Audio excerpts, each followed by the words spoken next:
Assalamualaikum warahmatullahi wabarakatuh. Kami dari kelompok 7 kelas 641C37 ingin mempresentasikan tentang bentuk yuridis perusahaan, bentuk penggabungan perusahaan, dan lembaga keuangan.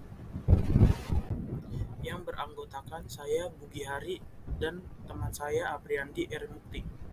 Pengertian yuridis perusahaan. Perusahaan merupakan suatu tempat untuk melakukan kegiatan produksi suatu barang ataupun jasa untuk memenuhi kebutuhan masyarakat dan memperoleh keuntungan bagi perusahaan itu sendiri. Lalu, apa maksud dari bentuk yuridis dari suatu perusahaan? Maksud dari bentuk yuridis suatu perusahaan itu ialah bentuk-bentuk dari suatu perusahaan yang merupakan suatu kesatuan yuridis atau bisa dikatakan sebagai badan usaha yang biasanya berbadan hukum dan menggunakan faktor produksi untuk mencari keuntungan. Bentuk yuridis perusahaan. 1. Perusahaan perseorangan merupakan badan usaha yang hanya dipimpin oleh seseorang sehingga hanya orang itulah yang bertanggung jawab penuh atas semua kekayaan, kewajiban, risiko dan aktivitas perusahaan dan tanggung jawab yang dimilikinya pun tidak terbatas. 2. Firma merupakan suatu badan usaha yang dapat dikatakan sebagai sebuah persekutuan karena dijalankan oleh beberapa orang, namun dengan menggunakan satu nama sehingga hasil keuntungan yang diperoleh nanti dibagikan ke semua anggotanya. 3. Perseroan komanditer atau dapat dikatakan Commandaitary Vennootschap merupakan suatu persekutuan yang didirikan oleh dua orang atau lebih yang mempercayakan uangnya untuk digunakan oleh persekutuan tersebut. 4. Perseroan terbatas atau sering disebut Namloos Vennootschap adalah suatu badan usaha yang dimiliki oleh dua orang atau lebih yang memiliki saham di perusahaan tersebut. 5. Perusahaan negara umum atau Perum merupakan perusahaan yang modalnya seluruhnya berasal dari negara dan tidak terbagi atas saham. Perusahaan ini didirikan tidak hanya untuk mencari keuntungan, tetapi juga untuk kesejahteraan masyarakat dengan menyediakan barang dan jasa yang bermutu tinggi. 6. Koperasi ialah suatu organisasi bisnis yang dikelola oleh orang-orang atau badan hukum dengan berlandaskan pada prinsip gerakan ekonomi rakyat dan asas kekeluargaan agar dapat bekerja sama untuk menjalankan usahanya demi meningkatkan kesejahteraan para anggotanya. Penggabungan perusahaan. Penggabungan usaha adalah penyatuan entitas-entitas usaha.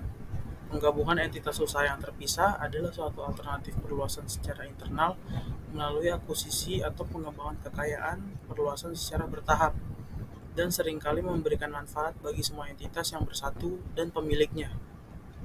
Berdasarkan Pernyataan Standar Akuntansi Keuangan atau PSAK nomor 22 paragraf 8 tahun 1999 menyatakan penggabungan usaha adalah pernyataan dua atau lebih perusahaan yang terpisah menjadi satu entitas ekonomi karena suatu perusahaan menyatu dengan perusahaan lain atau memperoleh kendali atas aktiva dan operasi perusahaan. Sedangkan menurut Hadori Yunus, penggabungan badan usaha adalah usaha untuk menggabungkan suatu perusahaan dengan satu atau lebih perusahaan lain ke dalam satuan ekonomi. Bentuk-bentuk penggabungan. A. Penggabungan horizontal, yaitu penggabungan perusahaan-perusahaan yang sejenis yang menjadi satu perusahaan yang lebih besar. Pada umumnya, dasar dibentuknya penggabungan usaha ini adalah untuk menghindari adanya persaingan di antara perusahaan yang sejenis dan meningkatkan efisiensi di antara perusahaan-perusahaan yang bersangkutan tersebut. B. Penggabungan vertikal, yaitu penggabungan perusahaan yang sebelumnya keduanya mempunyai hubungan yang saling menguntungkan. Misalnya, suatu perusahaan lain yang kemudian pemasok atau supplier bahan baku, perusahaan lain yang kemudian bergabung agar dapat terjaga adanya kepastian bahan baku dan kontinuitas produksi. C. Penggabungan konglomerat, yaitu merupakan kombinasi dari penggabungan horizontal dan vertikal. Penggabungan konglomerat ini merupakan gabungan dari perusahaan-perusahaan yang memiliki usaha yang berlainan. Misalnya, perusahaan angkutan bergabung dengan perusahaan jasa hotel dan perusahaan makanan atau catering. Pengkhususan perusahaan. Pengkhususan perusahaan merupakan kegiatan perusahaan yang mengkhususkan diri pada fase atau kegiatan tertentu, dan kegiatan lainnya diserahkan pada perusahaan lain. Pengkhususan perusahaan dapat dibagi menjadi spesialisasi dan diferensiasi. Satu, spesialisasi, yaitu perusahaan yang mengkhususkan diri pada kegiatan yang hanya menghasilkan satu produk saja. Contohnya, perusahaan yang hanya menghasilkan produk mie atau dalam bidang pelayanan jasa, yaitu pelayanan transportasi udara. Dua, diferensiasi, yaitu pengkhususan yang dilakukan perusahaan dalam fase produksi tertentu. Contohnya seperti adanya perusahaan penanaman, perusahaan penggilingan padi, dan perusahaan penjual beras. Pengkonsentrasian perusahaan. Trust merupakan penggabungan atau pemusatan beberapa badan usaha yang sejenis maupun berlainan menjadi badan usaha yang baru dan kuat, di mana secara hukum maupun ekonomis tidak berdiri sendiri lagi. Trust dapat berupa penggabungan vertikal maupun horizontal. Holding company atau perusahaan induk merupakan perusahaan yang berbentuk corporation di mana perusahaan tersebut menguasai sebagian besar saham dari perusahaan lain. Kartel merupakan suatu bentuk kerjasama antara badan usaha sejenis secara sukarela yang didasarkan atas perjanjian bersama untuk mengurangi persaingan. Konsep adalah bentuk kerjasama atau penggabungan beberapa perusahaan baik secara vertikal maupun horizontal dari sekumpulan perusahaan induk. Konsep dapat terjadi karena adanya perluasan usaha secara vertikal maupun horizontal dengan mendirikan suatu perusahaan baru.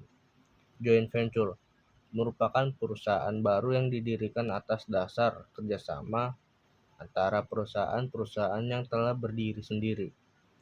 Trade association merupakan persekutuan beberapa perusahaan yang berasal dari cabang perusahaan yang sama, yang bertujuan untuk memajukan anggotanya, bukan untuk mencari laba. Lalu, lembaga keuangan. Lembaga keuangan merupakan badan usaha atau institusi di bidang jasa keuangan yang bergerak dengan cara memberikan fasilitas jasa layanan keuangan, yang menghimpun dana dari masyarakat dan menyalurkannya kembali untuk pendanaan ke berbagai kegiatan keuangan yang mempengaruhi jalannya perekonomian. Tak hanya itu, lembaga keuangan juga perlu memutar arus uang dalam perekonomian dengan mendapatkan keuntungan dalam bentuk bunga atau persentase.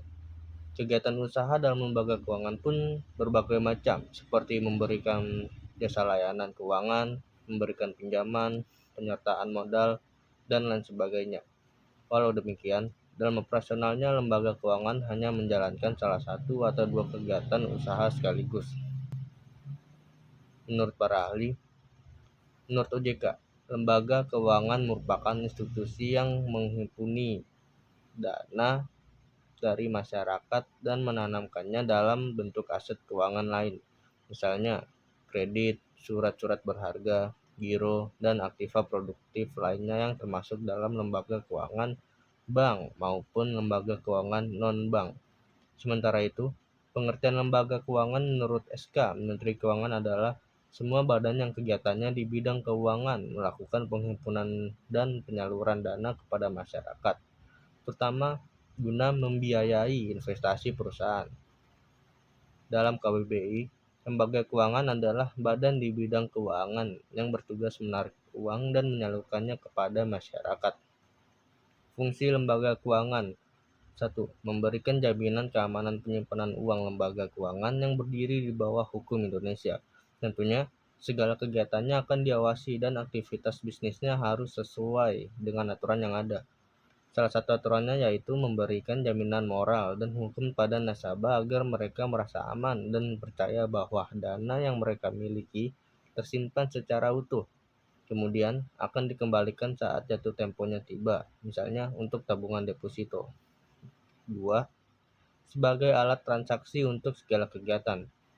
Lembaga keuangan juga berfungsi sebagai menyediakan alat transaksi yang bisa digunakan di mana saja untuk berbagai macam keperluan. Contohnya seperti transfer antar bank, pembayaran tagihan harian, hingga ke pembayaran untuk belanja. Oke, jadi segitu dari kelompok 7. Jika ada yang dipertanyakan silakan ya. Mohon maaf jika ada kata-kata kami yang salah, dan oh ya, jangan lupa follow IG kami berdua @bugihari dan @andirhopper. Ya, sampai sini saja ya. Assalamualaikum warahmatullahi wabarakatuh. Terima kasih.